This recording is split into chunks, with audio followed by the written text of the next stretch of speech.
original vision for Darksiders was pretty grand. And we weren't able to execute on that fully in Darksiders 1, but Darksiders 2, a lot of the stuff we really wanted to have in there, like loot, like skill trees, leveling up, a big world that you could explore at your leisure, getting new abilities that allow you to then see more of that world. We get to do a lot of that in Darksiders 2, and we're really excited about it.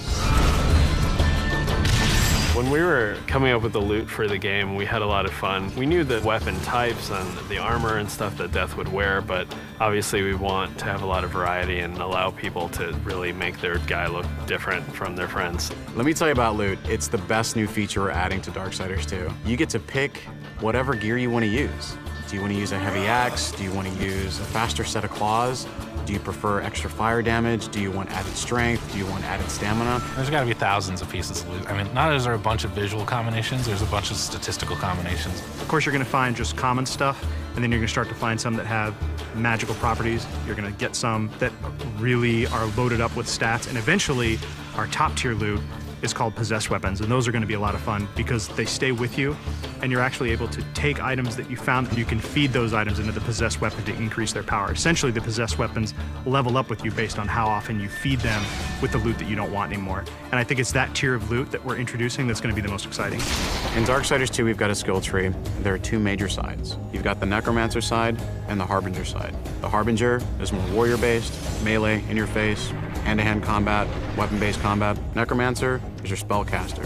Your big nukes, fire, arcane, lightning, all that cool stuff. There's certainly not a chance to just stand in one place in Darksiders 2. The characters are more aggressive in this game. They're kind of up on top of you very quickly.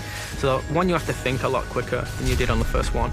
But because you've got so many different tools to handle that combat now, players can handle it in a lot of different ways. They can hold back and use a lot of the magic if they're not very good at the melee combat, but you can also get in and get through from a very like up close and personal style of gameplay. So it's really down to the type of player who's playing the game.